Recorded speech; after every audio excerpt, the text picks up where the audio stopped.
Halo dulur, selamat datang di Media United, channel fans MU paling netral. Menang dipuji, kalah dibully. Ya, di video kali ini kita akan membahas beberapa update terbaru dari Manchester United. Ada berita baru yang menurutku cukup menarik untuk kita bahas bersama. Ya, langsung aja, karena silau ya, kepanasan. Kok ya rada ini deh. Nah, ini gak panas ya? Oke. Oke, langsung aja kita masuk ke berita yang pertama. Melansir dari Fabrizio Romano, untuk saat ini tidak ada kontak yang sedang berlangsung antara Dewan Manchester United dan Christian Eriksen mengenai kontrak baru. Ia kemungkinan akan meninggalkan klub sebagai agen bebas pada musim panas berikutnya. Ya, ini gimana ya? Christian Eriksen ini kan terutama untuk musim ini memiliki peran yang penting di lini tengah Manchester United. Apalagi secara penampilan dia cukup konsisten dan ketika Christian Eriksen main ini lebih kreatif gitu loh secara permainan di Manchester United. Lebih banyak peluang yang tercipta, lalu umpan progresi ke depan itu terlihat lebih banyak. Dan kalau misalkan Christian Eriksen hengkang dari Manchester United, otomatis perlu ada pemain pengganti yang bisa mengisi posisi tersebut. Nah, untuk sementara ini memang masih belum ada ya pemain yang sudah matang, yang siap tampil secara reguler, yang bisa mengisi lini tengah Manchester United dan bisa menciptakan kreativitas-kreativitas dalam membangun serangan gitu loh. Karena kalau kita lihat untuk pemain yang tersedia saat ini seperti Kobbie Mainoo itu kan secara usia masih sangat muda ya teman-teman, masih berusia 18 tahun. Masih terlalu dini untuk dijadikan sebagai pemain reguler di tengah intensitas dan jadwal pertandingan yang sangat tinggi gitu loh. Yang dikhawatirkan malah jadi burnout dan rentan cedera pemain-pemain muda yang dipaksa untuk tampil secara reguler. Ya otomatis kalau misalkan Christian Eriksen tidak diperpanjang kontraknya dan musim panas tahun depan sudah tidak menjadi pemain Manchester United, ya otomatis harus cari penggantinya. Nah, penggantinya ini yang menurutku cukup sulit ya. Sebenarnya ya plus minus ya, karena positifnya adalah memang harus ada regenerasi. Apalagi secara usia Christian Eriksen ini sudah 30 tahun lebih ya. 31 atau 32 gitu, maksudnya 30 lebih lah intinya. Harus ada regenerasi dari pemain-pemain muda karena tidak bisa seterusnya Manchester United hanya mengandalkan pemain-pemain tua seperti Christian Eriksen. Itu sisi positifnya karena untuk lini tengah ini kebanyakan diisi oleh pemain yang sudah berumur ya. Maksudku Christian Eriksen, lalu ada Casemiro, ada Bruno Fernandes yang secara usia sudah 30 lebih. Bruno Fernandes pun hampir 30 untuk saat ini. Jadi harus ada regenerasi. Nah, sisi negatifnya adalah kalau misalkan penggantinya ini tidak bisa sebagus, sebaik, dan sekonsisten Christian Eriksen, nah itu nanti akan mengubah tempo permainan dari Manchester United selama jalannya pertandingan gitu loh. Karena masih perlu waktu lagi untuk beradaptasi, perlu penyesuaian lagi. Erik ten Hag sebagai pelatih juga menyesuaikan juga dengan karakter pemain-pemain baru. Tapi ya semoga nanti bisa mendapatkan penggantinya lah yang secara kualitas tentu lebih bagus. Harusnya sih seperti itu. Oke, kita masuk ke berita yang kedua. Alphonso Davies terus menjadi transfer impian bagi Manchester United. Wah, ini belum pasti juga ya. Meskipun untuk musim depan kontraknya sudah habis bersama Bayern Munchen, tetapi pemain muda asal Kanada yang berusia 23 tahun ini tampaknya akan kesulitan kalau misalkan benar-benar didatangkan ke Manchester United. Karena tentu pemain ini juga menjadi incaran bagi Real Madrid. Apalagi Alphonso Davies ini secara penampilan menurutku sangat bagus ya.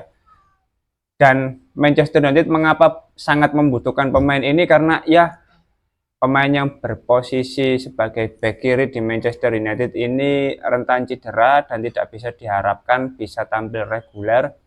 Bahkan secara kualitas pemain bek kiri Manchester United saat ini tentu jauh di bawah Alphonso Davies. yang secara usia juga lebih muda, secara penampilan lebih matang.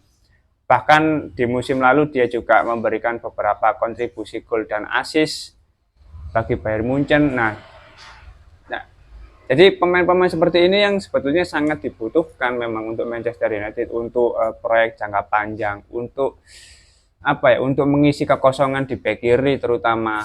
Tapi ya kembali lagi ya, apalagi situasinya musim depan bebas transfer ya. Manchester United harus bisa memberikan daya tarik tersendiri kalau misalkan ingin benar-benar mendatangkan Alphonso Davies gitu loh. Kalau misalkan secara value nggak terlalu menjamin trofi konsistensi di setiap pertandingan, pasti Manchester United akan memberikan gaji yang besar bagi Alphonso Davies agar dia mau datang ke Manchester United. Tapi ya kita lihat nanti ya di akhir musim Manchester United finish ke peringkat berapa, lalu apakah ada trofi yang bisa diraih di musim ini, itu nanti akan menjadi daya tarik tersendiri.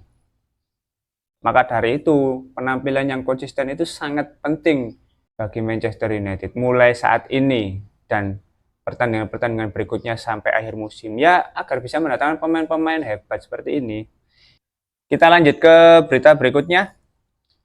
Leny Yoro akhirnya kembali untuk melakukan latihan individu di Carrington. Ya, akhirnya Leny Yoro sudah kembali merumput ya dan benar-benar sudah berlatih lagi, dan kita semua pasti berharap Leny Yoro ini bisa kembali menjalani pertandingan bersama Manchester United. Ya meskipun nggak 90 menit, tapi maksudku pemain-pemain yang potensial seperti Leny Yoro ini kan harus dibangun secara perlahan kualitas individunya. Jadi dikasih menit bermain secara bertahap. Apalagi baru selesai dari cederanya ya. Dan secara penampilan menurutku memang sangat menjanjikan Leny Yoro ini, hanya perlu adaptasi saja. Dan dengan kembalinya Leny Yoro ini otomatis kedalaman skuad di lini pertahanan Manchester United tentu akan lebih bagus. Jadi untuk melakukan rotasi pemain itu Erik ten Hag lebih banyak pilihan lah bagi Erik ten Hag dalam melakukan rotasi pemain. Ya semoga bisa segera tampil ya. Mungkin November sih. Kalau menurutku sih mungkin November ya Leny Yoro ini baru bisa tampil. Oke, kita masuk ke berita berikutnya. Manchester United telah menjajaki kemungkinan untuk merekrut pemain muda berbakat Sporting Lisbon. Klub berusia 17 tahun Giovanni Coenda. Ia dijuluki sebagai salah satu pemain paling menjanjikan di generasinya. Wow. Paling menjanjikan di generasinya. Ya, kita kalau lihat perbandingannya dengan pemain-pemain usianya ya belum tentu juga ya. Masalahnya ini pemain yang masih sangat muda berusia 17 tahun. Dan pemain semuda ini untuk musim ini sudah masuk di tim senior Sporting Club, yang mana posisi Coenda ini sebagai winger kanan ya, salah satu posisi yang akan diincar Manchester United di musim depan. Dan kalau kita lihat memang untuk posisi winger kanan saat ini kan masih sering bergantian ya. Entah Alejandro Garnacho, entah Marcus Rashford, entah Amad Diallo, entah Anthony. Kalau Anthony sudah pasti kanan sih. Jadi para pemain di posisi lini serang ini selalu melakukan rotasi ya. Terkait posisi winger kanan, winger kiri itu selalu ada rotasi. Nah dengan adanya monitoring terkait pemain di posisi tersebut, menurutku ini bisa menjadi tambahan amunisi yang bagus dan memantau perkembangan pemain ini sampai akhir musim nanti. Ini jarang-jarang terjadi ya, maksudku pemain muda yang baru berusia 17 tahun sudah tampil reguler di musim ini bersama tim senior di Sporting Club. Dan secara penampilan ya oke lah, nggak terlalu bagus, nggak terlalu buruk juga. Ya wajar dengan usia semuda itu tampil di tim senior itu membutuhkan mentalitas yang bagus menurutku. Dan kalau pemain ini bisa menjaga performanya tetap stabil, bisa meningkatkan skillnya, lalu bisa bekerja secara tim, nah memberikan sumbangsih yang lebih banyak di setiap pertandingan, tentu dia akan dilirik oleh banyak klub dan salah satunya Manchester United ini. Apalagi kalau sesuai berita tadi dijuluki sebagai salah satu pemain yang paling menjanjikan, ya paling menjanjikan kan semua pemain muda tentu pasti statementnya seperti itu. Tapi benar atau tidaknya kan tergantung klub yang membelinya, lalu performanya, konsistensinya itu akan menjadi persoalan yang berbeda. Ya kita tunggu saja. Semakin banyak pemain yang diincar dan dimonitoring oleh Manchester United tentu akan semakin bagus karena semakin banyak opsi yang bisa didapatkan oleh Manchester United ketika bursa transfer sudah dibuka nanti.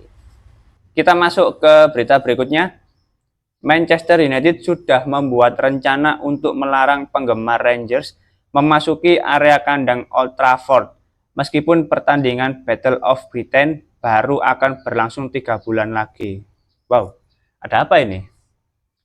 Pertandingan melawan Rangers ini baru diadakan bulan Januari ya, akhir Januari kalau nggak salah. Ini masuk ke dalam kompetisi Europa League. Kalau misalkan ada larangan seperti ini, mungkin ada beberapa kemungkinannya. Yang pertama terkait karakter dari fans Ranger yang mungkin bisa mengganggu ketenangan dan kenyamanan di Old Trafford. Yang kedua, ya Manchester United berusaha menjaga sterilisasi sebelum jalannya pertandingan melawan Rangers besok. Karena apa ya? Ini cukup cukup menarik menurutku, tapi kita tidak bisa memastikan juga apa yang sebenarnya terjadi. Mungkin ada track record yang kurang bagus atau bagaimana sehingga Manchester United melarang penggemar Rangers memasuki area Old Trafford. Ya, terlepas dari hal itu, yang penting semoga di pertandingan besok di Januari ketika melawan Rangers pertandingan berjalan kondusif. Manchester United bisa tetap meraih kemenangan, apalagi di pramusim kemarin Manchester United juga melawan Rangers dan menang meyakinkan 2-0. Jadi ya kita lihat besok saja. Semoga tetap kondusif ya, apalagi di Liga Eropa yang cukup bergengsi ini di Europa League. Manchester United yang terpenting adalah bisa meraih 3 poin. Oke, kita masuk ke berita berikutnya. Ini dari komentar Dimitar Berbatov di podcast Rio Ferdinand ya. Ya Rio Ferdinand ini sekarang beralih profesi menjadi podcaster ya.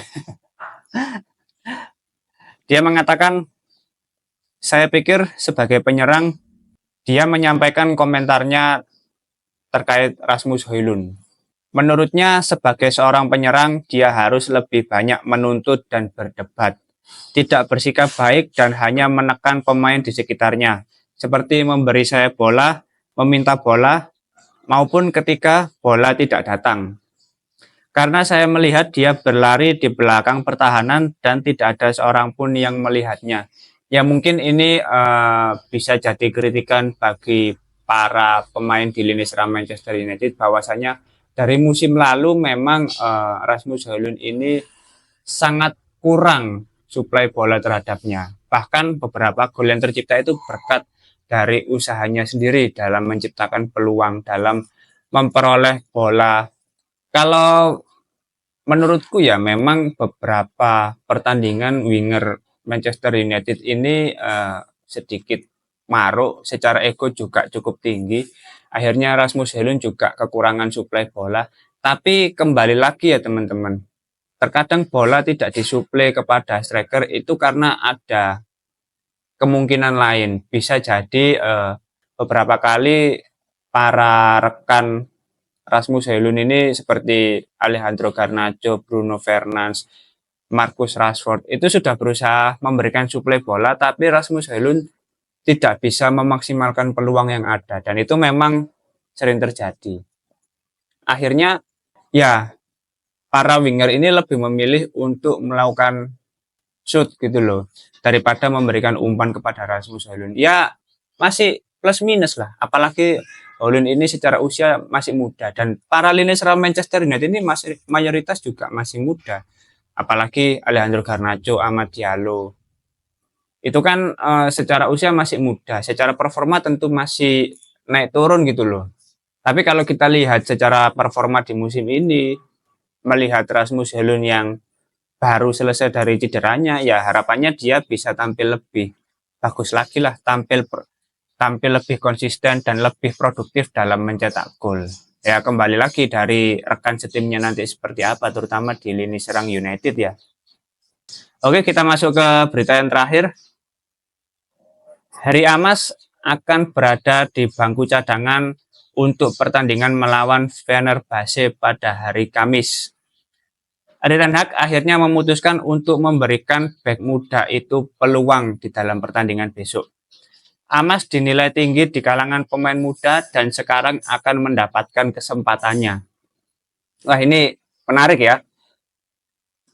Kalau kita lihat akhir-akhir ini kayaknya Erik ten Hag mulai memberikan kesempatan bagi para pemain muda, terutama di posisi bek kiri ini ya. Kayaknya Erik ten Hag memberikan kesempatan bagi Harry Amas karena Real Malaysia juga masih belum bisa merumput ya di pekan ini. Nggak tahu kapan mainnya itu atau jadi main apa nggak ada yang tahu, dan kayaknya orang-orang juga udah mulai lupa gitu loh, dan lebih condong untuk memberi Harry Amas kesempatan, apalagi ketika bermain bersama Manchester United di tur pramusim kemarin. Harry Amas tampil menjanjikan, dia bahkan memberikan 1 assist selama tur pramusim. Jadi memang layak dicoba ya Harry Amas ini. Mungkin ya beberapa menit nggak masalah, tapi yang penting dia bisa melihat gitu loh bagaimana tempo permainan ketika tampil bersama tim senior, ketika melawan klub-klub yang secara kualitas tentu tidak bisa dipandang sebelah mata, terutama Fenerbahce besok ya. Ini pertandingan sangat penting menurutku, mutlak harus meraih 3 poin karena selama 2 pertandingan kemarin di kompetisi Europa League, Manchester United hanya bisa meraih masing-masing 1 poin gitu loh. Jadi di pertandingan besok harusnya ini menjadi kesempatan yang bagus bagi Harry Amas untuk menunjukkan kualitasnya sebagai pemain muda dan untuk menambah jam terbangnya bersama tim senior dan meningkatkan kualitas individunya dan bisa saling bersinergi gitulah antar rekan setimnya gitu loh, untuk meningkatkan chemistry antar pemain. Oke, mungkin itu dulu beberapa update terbaru dari Manchester United. Kalau teman-teman ada pendapat lain terkait berita tadi, silahkan tulis di kolom komentar, kita diskusi santai seperti biasa. Terima kasih sudah menonton video ini. Jangan lupa like, komen, dan subscribe. Salam.